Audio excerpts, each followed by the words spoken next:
भागलपुर के सुल्तानगंज प्रखंड के कुमेठा पंचायत के प्राथमिक विद्यालय अनुसूचित जाति कुमेठा में शौचालय सफाई को लेकर प्रधानाध्यापक एवं शिक्षिका में जमकर हंगामा एवं मारपीट हुआ। मामले में प्रधानाध्यापक ओम प्रकाश झा ने बताया कि बाथ गांव की रहने वाली सहायक शिक्षिका रीता कुमारी चक्रवर्ती ने शौचालय सफाई को लेकर गाली गलौज एवं कुर्सी फेंक कर मारपीट किया, जिससे बाल बच गए। सहायक शिक्षिका रीता कुमारी चक्रवर्ती ने बताया कि शौचालय सफाई नहीं करने को लेकर कुर्सी फेंक कर मारपीट प्रधानाध्यापक ओम प्रकाश झा के द्वारा किया, जिससे बाएं हाथ में चोट लग गई। घटना के बाद स्कूल की छात्राओं के द्वारा अभिभावक को सूचना देने पर अभिभावक ने स्थानीय पुलिस प्रशासन को सूचना दी। घटना स्थल पर पुलिस पहुंची और मामले को शांत कराते हुए शिक्षिका रीता कुमारी चक्रवर्ती को घर भेज दिया। स्कूल की छात्र ने बताया कि शिक्षिका रीता कुमारी चक्रवर्ती स्कूल में मनमानी करती है। इसी को लेकर प्रधानाध्यापक एवं शिक्षक में मारपीट हुई और कुर्सी फेंकी गई। पूरी घटना की जानकारी प्रखंड शिक्षा पदाधिकारी रेखा भारती को दी गई, जिसके बाद शिक्षिका रीता कुमारी चक्रवर्ती को दूसरे स्कूल में प्रतिनियुक्त करते हुए घटना की जांच करने की बात कही जा रही है। उसके बाद हम बैठ के अपना अटेंडेंस बना करके फिर आगे का क्रियाकलाप करते हैं। जैसे चेतना की घंटी होता है, वार्निंग घंटी, चेतना घंटी लगा के उसको सब कराते हैं बच्चे को। उसके बाद अपना आगे का फिर कार्यक्रम। आज क्या घटना घटी? आज की घटना मेन यही हुआ, शॉर्ट में तुमको बता रहे हैं कि वो जब पहुंची रीता कुमारी चक्रवर्ती शिक्षिका जो है, तो वो जो है बोलती है कि तुम काहे ने साहब जो है शौचालय साफ करवाया है, तक हमको 4 दिन आ गया आने से, कैसे हम रहेंगे यहाँ, कैसे हम समय बिताएंगे 4 बजे तक। हम कहे कि मलिक को बोले हैं, वो आएगा तो हम करवाएंगे। पैसा तो जो सो अभी नहीं है, सरकार से मिला प्राप्त हुआ है, लेकिन पॉकेट से भी लगा के हम करेंगे, जैसे होगा ऐसे करा भी रहे हैं। तो उसके बाद जो है वो कहा नहीं करवाओगे, बस वो जो सो कुर्सी उठा करके फेंक दिया। जैसे ही फेंका मेरे सिर पर लगा, बस वैसे मैं भी फेंक दिया। उसके बाद बाहर निकला तो चप्पल फेंक दिया, मेरे मुँह पर लग गया। तब मामला बढ़ गया। हमारे टेम्परेचर है, हमारा गर्जने लगे हम सब। बच्चा को भी बाहर भाग गया, हमारा मास्टर को मार रहा है। सब बच्चा ग्रामीण सब भी आ गया, पूरा सब जितने प्रतिनिधि हैं सब अगल बगल के सब सटे हुए घर हैं, अगल बगल सब जानते हैं इनके बारे में, सारा अवगत है सारा। ये नहीं कि कोई इनसे अवगत नहीं है, इस चीज़ से सुने। बाथरूम साफ सफाई के बारे में बोले गए। जी जी। बोलने के बाद जो है हेडमास्टर गाली गलौज पर उतर गया, हम तुम्हारे बाप का नौकर नहीं है जो साफ करवाएंगे, तुम जा करके साफ करवाओ। और उसके बाद जो है कुर्सी उठा करके मारने को आपको मारा? हाँ। उसके बाद आपने भी मारा? नहीं, हम नहीं मारे, हम उठाए कुर्सी, हम भी उठाए, लेकिन वो हमको मारा है, हाथ में चोट लगा। बाथरूम के चलते क्या कर रही थी वो? क्या सर? क्या कर रही थी वो? वही बोल रहे थे कि बाथरूम साफ नहीं करवाते हैं, आएंगे 4 बजे तक कैसे रहेंगे। सर का क्या कहना था? सर का कहना था कि सर हो जाएगा साफ। हम भी बोले सर कि साफ हो जाएगा, उसके बाद दोनों में सर थोड़ा सा गर्मा। यही बात है। मैं कहीं मनमानी तो नहीं कर रही है स्कूल में? क्या मनमानी करें स्कूल में? नहीं ना, नहीं। मारपीट हुई है? मैडम ने सर को मारा था, कुर्सी फेंक के। और कॉपी फेंक के सर को मारा, चप्पल खोल के पीठ पे मारा था मुक्का से। मारपीट गलती किसका है? मैडम का। क्या हुआ था बाबू दोनों में? बोलो। झगड़ा हुआ था? किस बात के लेकर पीट हुई थी? हम सबसे पीछे गए थे। क्या हुआ था? और ये मैडम मास्टर लग रहा था, सब पब्लिक सब मारपीट किया है सर के साथ? किसके साथ किया है? सर एक साथ हो रहा था मारपीट की घटना सामने आ रही है। हम तो सर प्रार्थना करा रहे थे, दोनों ऑफिस में क्या हुआ वो हम नहीं देखे। मारपीट हुई है? मारपीट होते हुए नहीं देखे हैं, लेकिन मारपीट हुई है ना? होते हुए हम नहीं देखे। हल्ला हम सुने। हुआ है कि नहीं? हाँ, हल्ला हुआ है। हल्ला हुआ है क्या मारपीट हुआ है? बोले तो प्रार्थना, बाद में हम जाने क्या मारपीट हो गया, हल्ला हो रहा था यहाँ पर। किस बात की मारपीट हुआ? कुछ जानकारी? हम नहीं जानते हैं सर, जानकारी कुछ नहीं है जी नहीं। हम प्रार्थना करा रहे थे सब बच्चे। बिहार के गोपालगंज और मोकामा विधानसभा सीट पर हुए उपचुनाव के रिजल्ट आने के बाद बिहार में सियासी सरगर्मी तेज हो गई है। सत्तारूढ़ दलों के नेता मोकामा जीत का जश्न मना रहे हैं और गोपालगंज में हार से मायूस नजर आ रहे हैं। कांग्रेस विधानमंडल दल के नेता सह भागलपुर विधायक अजीत शर्मा ने प्रतिक्रिया दी। उन्होंने कहा कि मोकामा तो अनंत सिंह का क्षेत्र है, वहां जीत सुनिश्चित थी। गोपालगंज में भी हमारी जीत तय थी, लेकिन भाजपा ने ओबीसी को खड़ा कर समीकरण बिगाड़ा। अगर ओबीसी और साधु यादव की पत्नी को मिले वोट को देखा जाए तो महागठबंधन का वोट है। भाजपा हमेशा से इस तरह काम करते आई है, लेकिन इससे कोई फर्क नहीं पड़ता। आने वाले लोकसभा चुनाव में भाजपा की हार तय है और कांग्रेस की जीत सुनिश्चित है। देखिए, मोकामा तो पहले से पता था, अंडरस्टूड था कि हम लोग जीतेंगे। गोपालगंज का भी था कि हम लोग जीतेंगे, महागठबंधन जीतेगी। लेकिन आप देखिए वोट का जो बिखरा हुआ, गोपालगंज का पहले बात कर लें। वहाँ पे क्या बिखरा हुआ, ओवैसी जो पार्टी ने खड़ा किया, और ओवैसी कौन खड़ा करता है? भारतीय जनता पार्टी करती है। उसको जो वोट आया, फिर आप देखिए साधु यादव जी अपनी पत्नी को खड़ा कर देते हैं, तो वो कुछ वोट ले जाते हैं। तो करीब करीब 8,000 वोट हमको लगता है कि उनको साधु यादव की पत्नी जी और ओवैसी को भी 10,000 के आसपास वोट आया था, 18,000 वोट। ये महागठबंधन का वोट था। तो जानबूझ के प्लान करके गोपालगंज को हम लोग को हराया गया।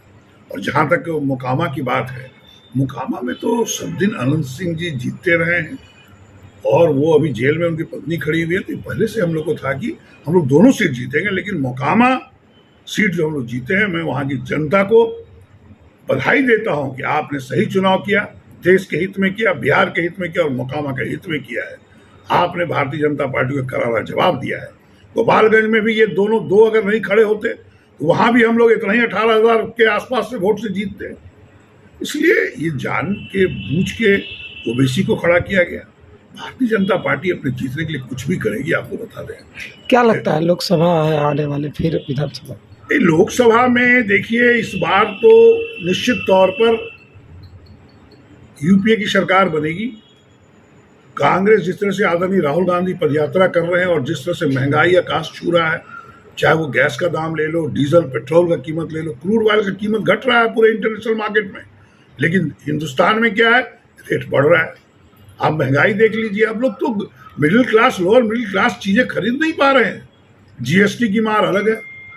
और आप देखिएगा कि एक उद्योगपति, अगर आप देखिएगा 2014 में वो हिंदुस्तान में 18वें पायदान पे थे और आज 2022 में विश्व में दूसरे नंबर पर हैं। ये आदरणीय मोदी जी का कृपा से अडानी जी आगे बढ़ते जा रहे हैं। गरीब जनता को देखने का काम नहीं करती है, इसलिए जनता ने जवाब दिया है। और गोपालगंज भी हम जीतते, महागठबंधन जीतता, लेकिन निश्चित तौर पर वहाँ ओबीसी और जो साधु यादव जी की पत्नी खड़ी हो गई, वो फैक्टर काम किया, इसलिए उनकी जीत 2000 कुछ वोट से हुआ। वो जीत क्या है 2000 वोट से, जब दो पार्टी मेरे वोट को बांट रही है। इसका मतलब अगर उसको जोड़ दीजिएगा तो हम लोग वहाँ भी 20-22 हज़ार से जीतते हैं। भागलपुर में डेंगू मरीजों की संख्या में पिछले कुछ दिनों से इजाफा देखा जा रहा है। वहीं डेंगू के डंक के भय से जिले के विभिन्न हिस्सों में दहशत का माहौल कायम है। हालांकि जिला प्रशासन डेंगू को शिकस्त देने की तैयारी में लगी हुई है। नगर निगम क्षेत्र में डेंगू से निपटने के लिए फॉगिंग करवाई जा रही है। डेंगू ने जिस प्रकार से जिले में अपना पांव पसार लिया है, उसकी अपेक्षा जिला प्रशासन और नगर निगम की तैयारी फिलहाल नाकाफी साबित हो रही है। डेंगू की मरीजों की संख्या में बढ़ोतरी को देखते हुए जवाहरलाल नेहरू चिकित्सा महाविद्यालय अस्पताल मायागंज में अस्पताल अधीक्षक डॉक्टर असीम कुमार दास ने बताया कि अस्पताल में रोजाना डेंगू से पीड़ित मरीज 8-10 की संख्या में भर्ती हो रहे हैं, जबकि स्वस्थ होकर 8-10 मरीज रोजाना घर भी जा रहे हैं। एमसीएच वार्ड में मच्छरदानी और अन्य सुविधायुक्त 54 बेड को डेंगू पीड़ितों के लिए आरक्षित कर दिया गया है। वार्ड के चारों ओर जाली लगा दिया गया है, जिससे कि मच्छर अंदर प्रवेश न करे। Civil surgeon doctor Umesh Sharma के परिवार के सदस्य भी डेंगू से पीड़ित है। खुद civil surgeon doctor Umesh Sharma ने बताया कि उनके परिवार में डेंगू का हमला हुआ है। कहीं जल जमाव नहीं था, बावजूद इसकी डेंगू से पीड़ित होना समझ से परे है। उन्होंने आम लोगों से अपील करते हुए कहा कि आसपास साफ सफाई रखे, कहीं भी जल जमाव नहीं होने दे। सिविल सर्जन ने डेंगू से निपटने के लिए किए जा रहे प्रयास में नगर निगम से भरपूर सहयोग मिलने की बात कही। भागलपुर की नगर आयुक्त योगेश कुमार सागर ने भी डेंगू से निपटने के लिए नगर निगम द्वारा खासा इंतजामात होने की बात कही। उन्होंने कहा कि पिछले 1 महीने से शहर में सभी 51 वार्डों में बारी बारी से लार्वा सीडल केमिकल का स्प्रे के साथ ही मेलेथियोन केमिकल से फॉगिंग करवाई जा रही है। उन्होंने कहा कि अगर कहीं फॉगिंग नहीं हो रही है तो कोई व्यक्ति इसकी जानकारी उनके सरकारी नंबर पर फोन कर या व्हाट्सएप मैसेज के जरिए दे सकते हैं। शिकायत आते ही वो फॉगिंग करवाने के लिए टीम को भेजेंगे। 7 दिन का लाइफ साइकिल एवरेज होता है और जो प्लेटलेट कम होता है उसमें, एक तो इनिशियली जो है 2 दिन के बाद जो है या तीसरे दिन जो है वो देखा जाता है कि प्लेटलेट का रिडक्शन होता है सडनली, लेकिन सेकेंड रिडक्शन भी होता है 5 से 6 दिन के बाद। और इसलिए अगर इनिशियली कोई पेशेंट आता है जिसके पास 20,000 अगर प्लेटलेट काउंट है और उसका अगर 6 दिन 7 दिन हो गया बीमारी का, मतलब है कि वो अब और नहीं घटने वाला है, वो ठीक हो जाएगा। लेकिन अगर 20,000 काउंट है, वो फीवर अभी 2 दिन का है, तो इसका मतलब उसको सख्त निगरानी में रखने की ज़रूरत है, क्योंकि आने वाले 3-4 दिनों के बाद वो सेकेंडरी फॉल प्लेटलेट का हो जाएगा तो वो सीरियस हो सकता है। तो इस प्रकार डेंगू के ये सारे लक्षण हैं, इसके कारण हैं। ये प्लेटलेट्स की बात आ रही है सर, आखिर है क्या? प्लेटलेट जो है जैसे आरबीसी डब्ल्यूबीसी प्लेटलेट्स जो है वो ब्लड में एक एलिमेंट है, कंपोनेंट है। लाल रक्त कणिकाएँ, सफ़ेद रक्त कणिकाएँ। लाल रक्त कणिकाएँ ऑक्सीजन कैरी करती हैं, श्वेत रक्त कणिकाएँ जो कि इन्फेक्शन के लिए लड़ने की क्षमता रखती हैं, और जो प्लेटलेट होती हैं वो कैपिलरीज को, जो पोर्स होते हैं उसको ब्लॉक करके ब्लीडिंग को रोकती है। तो ये नॉर्मली जो है ये प्लेटलेट्स के द्वारा ये पोर्स बंद रहते हैं, और जब प्लेटलेट्स की सडन बहुत ड्रेस्टिकली फॉल हो जाता है तो ये पोर्स खुल जाते हैं और उस कैपिलरी के थ्रू ब्लड जो है वो आउटपोरिंग हो जाता है और वहाँ पे फैलने लगता है। खाने पीने में क्या एहतियात रखनी चाहिए? डेंगू के मरीज को खाने पीने से बहुत लेना देना नहीं है, लेकिन चूँकि बताया हमने कि एक्यूट कैटाबॉलिज्म होता है और इम्यून डिफिशियंसी पैदा करता है, जिससे मरीज बहुत कमज़ोर हो जाते हैं। इसलिए हाई प्रोटीन और विटामिनिशियस न्यूट्रिशियस डाइट खाने की ज़रूरत है। और बाकी अगर उनको ज़्यादा वॉमिटिंग का प्रॉब्लम नहीं है, ज़्यादा लीवर इन्वॉल्व नहीं हुआ है, ज़्यादा सिम्टम्स नहीं है, तो वो अपना नॉर्मल खाना खा सकते हैं, सप्लीमेंट विटामिन लेंगे अपना। किस तरह की नियमित जांच करानी चाहिए? डेंगू का देखिए इनिशियली जो है, जो कॉमनली अवेलेबल है इमीडिएट, वो है rapid antigen test, kit test, NS1, IgG और IgM।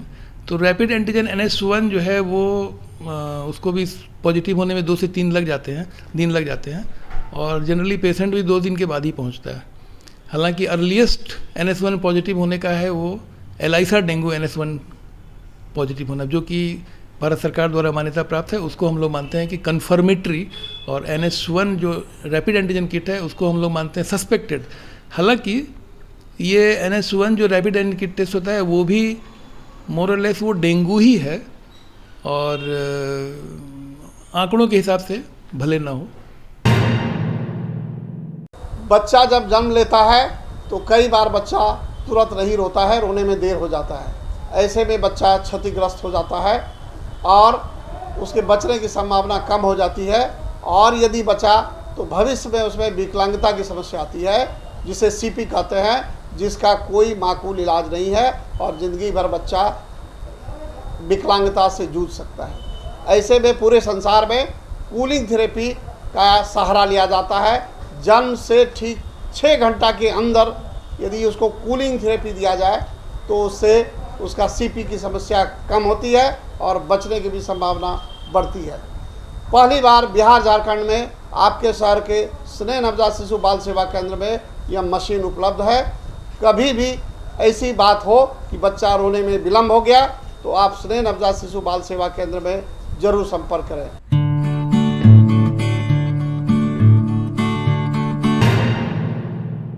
भागलपुर के बबरगंज थाना क्षेत्र के हसनगंज वेंडिंग रोड स्थित प्रकाश मोदी के घर में चल रहे अवैध रूप से डीजल गोदाम पर पुलिस और मार्केटिंग ऑफिसर के द्वारा रेड किया गया, जहां से लगभग 5000 लीटर डीजल के साथ साथ किरासन तेल भी जब्त किया गया। प्रकाश मोदी को पुलिस ने हिरासत में ले लिया है। रिहायशी इलाके में चल रहे इस अवैध डीजल गोदाम के बारे में बबरगंज पुलिस को गुप्त सूचना मिली थी, जिसको लेकर थाना प्रभारी ने मार्केटिंग ऑफिसर के साथ यहां पर छापेमारी की, तो वो भी एक तरह से चौंक गए कि रिहायशी इलाके में भारी संख्या में आखिर डीजल का भंडारण कैसे किया गया। आसपास के लोगों ने आशंका जाहिर की कि अगर कहीं से डीजल में आग लग जाती तो इलाके का क्या होता। इसको लेकर लोगों में खौफ है। सूत्रों के अनुसार यहां पर पिछले कई सालों से डीजल और किरासन तेल का अवैध कारोबार हो रहा था। अधिकतर डीजल टावर कंपनी वालों से लिए जाते थे। वहीं पुलिस हिरासत में लिए गए व्यक्ति से पूछताछ की जा रही है। कहाँ पकड़ा गया सर ये?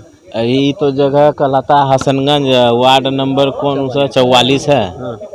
ये जयप्रकाश मोदी नाम बताया जा रहा है, और अभी देख रहे हैं किसमें डीजल है, किसमें किरासन तेल है, किसमें पेट्रोल है। तो सब मतलब कि पेट्रोलियम तेल ही है, कुछ पता नहीं चल रहा है। कितना संख्या होगा सर? संख्या तो लगभग अभी जो है कि अंदर है, तो अब उसको हिला करके तो पता चलने का। हाँ, लगभग जो है लगता है कि 10-11 ड्रम है, और 1500 से 2000 लीटर के आसपास होगा, दोनों मिला करके, कम नहीं होगा। तो ये जो है कि इतना का भंडारण तो बिना अनुज्ञप्ति का, बिना लाइसेंस का कोई नहीं रख सकता है। अवैध भंडारण किया गया है, इस पर आगे कार्रवाई की जाएगी। रिहायशी इलाका है सर, कभी हाँ, ये कभी भी ये बहुत बड़ी दुर्घटना भी घट सकती है। ये मतलब कि बहुत ज्वलनशील, अति ज्वलनशील जो कहते हैं वो होता है। जरा सा अगर इसमें कुछ लग जाएगा, माचिस लगा देगा तो यहाँ पर का इलाका भभक उठता है। किसी अभी कोई कुछ नहीं, ऐसा कोई मतलब कि व्यवस्था ही नहीं है और लाइसेंस नहीं है। अभी लाइसेंस का तो बताया गया कि लाइसेंस नहीं है, ऐसे अवैध रूप से किया जा रहा है। हाँ, वही जयप्रकाश मोदी के बारे में जो बोले तो वो तो अभी पुलिस के हिरासत में है। अभी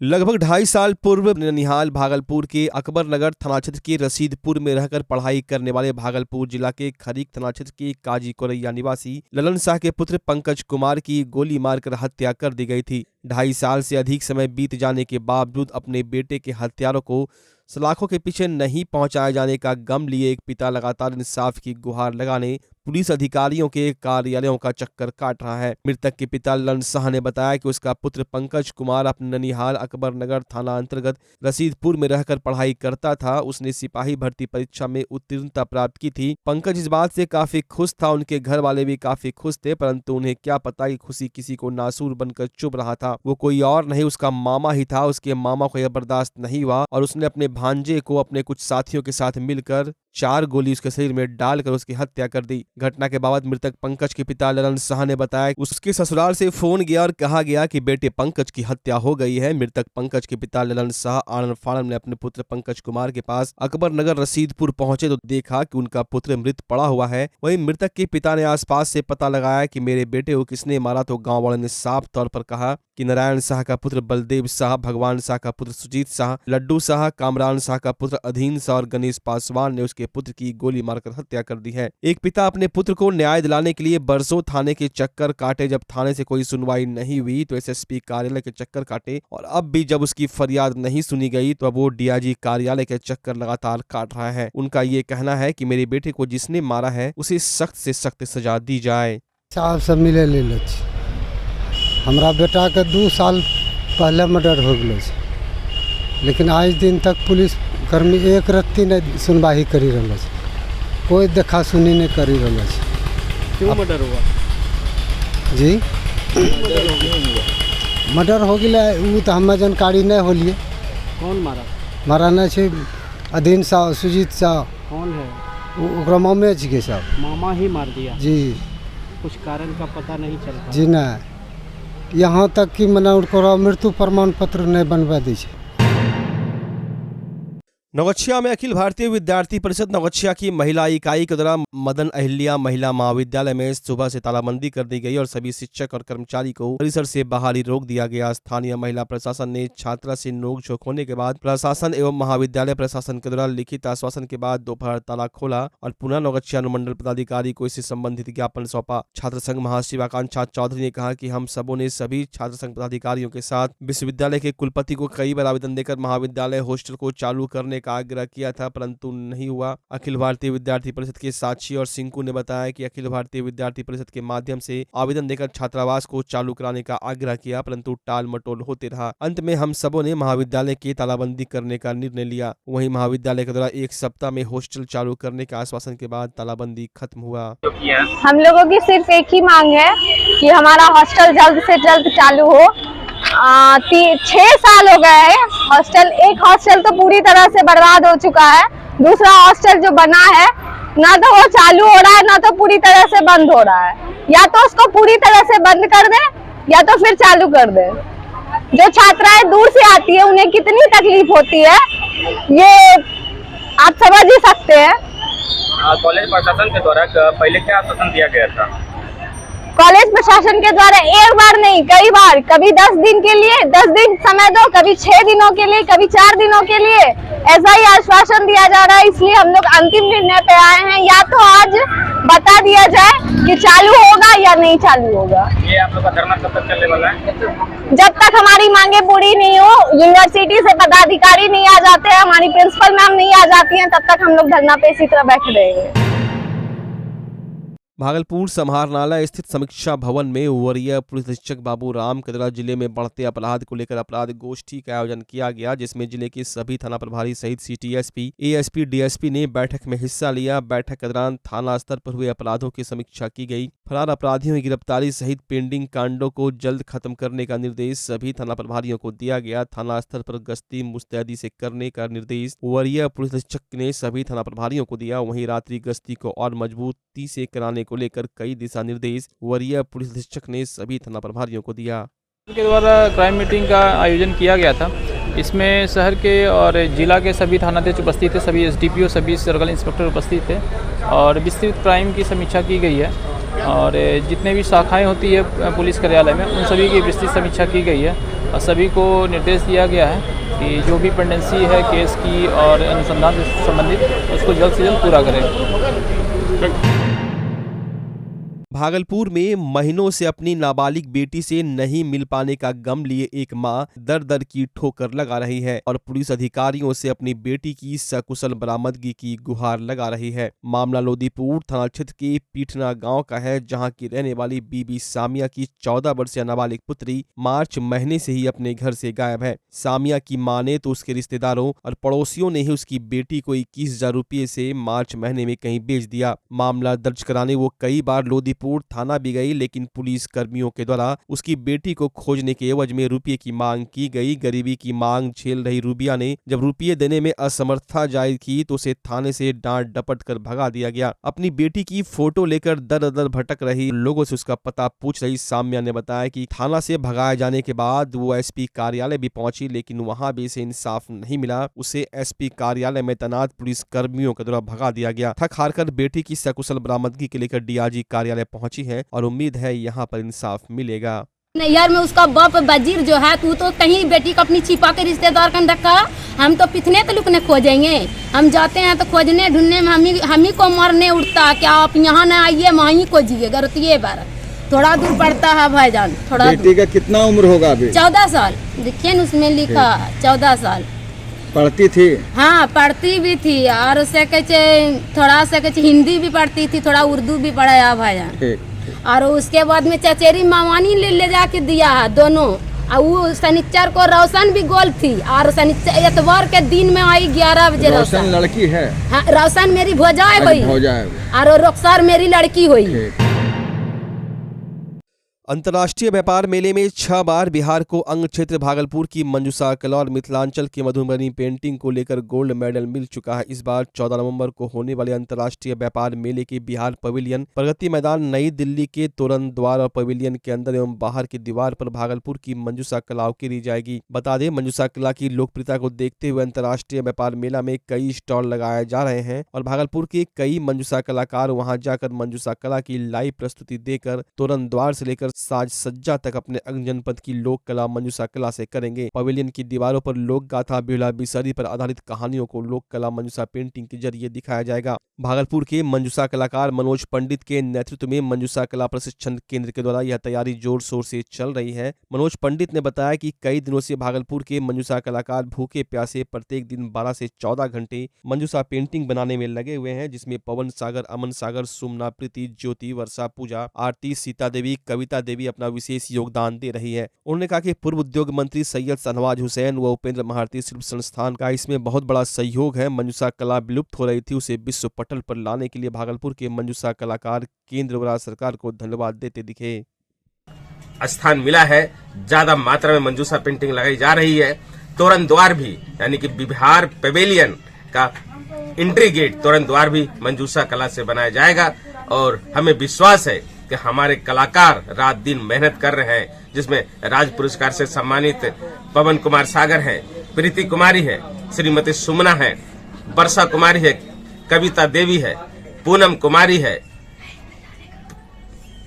ज्योति कुमारी है और आरती कुमारी और सीता देवी, पूजा और इत्यादि दर्जनों कलाकार से ज्यादा काम कर रहे हैं। ये उत्साह के साथ कि अंतर्राष्ट्रीय व्यापार मेला में उनके द्वारा बनाए गए चित्रों की प्रदर्शनी होगी और सभी कलाकारों को और हमें भी विश्वास है कि इस बार भी बिहार को गोल्ड मेडल मिलेगा, क्योंकि पूरे भारत में सबसे ज्यादा अगर लोक कला है तो हमारे बिहार में है, और हमारे लोक कला के कलाकार धीरे धीरे समृद्ध हो रहे हैं। और इस अंतर्राष्ट्रीय व्यापार मेला के माध्यम से मंजूषा कला को अंतर्राष्ट्रीय पहचान मिलेगी, अंतर्राष्ट्रीय व्यापार में अपना एक अच्छा स्थान पाएगा और अच्छा व्यापार भी करेगा, एक अच्छा सिलसिला जारी होगा। नाथनगर के घोसी टोला स्थित राम जानकी ठाकुरबाड़ी मंदिर प्रांगण में बालिका सम्मान समारोह का आयोजन किया गया। कार्यक्रम की अध्यक्षता बालिका संरक्षण की अध्यक्ष नीलू देवी के द्वारा किया गया, जिसमें बालिकाओं को आगे बढ़ाने और उनके उत्थान के लिए कई बातें कही गई। साथ ही साथ बालिकाओं को जागरूक करने के लिए उपस्थित बालिकाओं को सम्मान देकर पुरस्कृत किया गया। छात्रा निशा कुमारी ने कहा कि आज हमारे समाज में बालिका सम्मान समारोह का आयोजन किया गया, जो कि लड़कियों को आगे बढ़ाने के लिए प्रथम कदम उठाया गया। समाज में लड़कियों को बोझ माना जाता है, लेकिन लड़की हर क्षेत्र में जा रही और अपने देश का नाम ऊपर कर रही है। बालिका संरक्षण की अध्यक्ष नीलू देवी ने बताया कि बालिका अच्छी बने, अच्छे कार्य करे, समाज के साथ साथ और समाज को आगे बढ़ाए। भागलपुर के सुल्तानगंज के अब्जूगंज हॉल्ट पर चलती ट्रेन से एक यात्री का मोबाइल झपटकर ट्रेन से कूदकर भाग रहा झपटमार दूसरी पटरी पर आ रही ट्रेन की चपेट में आ गया, जिससे वो बुरी तरह जख्मी हो गया और इलाज के लिए ले जाने के क्रम में उसकी मौत हो गई। घटना के बारे में रेल यात्री बंटी कुमार ने बताया कि वो नाथनगर से लोकल ट्रेन पकड़कर सुल्तानगंज जा रहे थे। इसी दौरान अब्जूगंज हॉल्ट के पास ट्रेन रुकने पर झपटमार युवक ट्रेन पर चढ़ा और ट्रेन की स्पीड पकड़ने से ठीक पहले उसका मोबाइल झपटकर उसकी ट्रेन से कूद गया। संजोग से उसी दौरान विपरीत दिशा से आ रही ट्रेन की चपेट में आने से उस युवक का पैर कट गया और वो बुरी तरह से जख्मी हो गया। घायल झपटमार को प्राथमिक उपचार के लिए रेफरल अस्पताल सुल्तानगंज में भर्ती कराया गया, जहां उसकी स्थिति नाजुक देख चिकित्सकों ने उसे भागलपुर रेफर कर दिया, जहां मायागंज जाने के दौरान झपटमार युवक की मौत हो गई।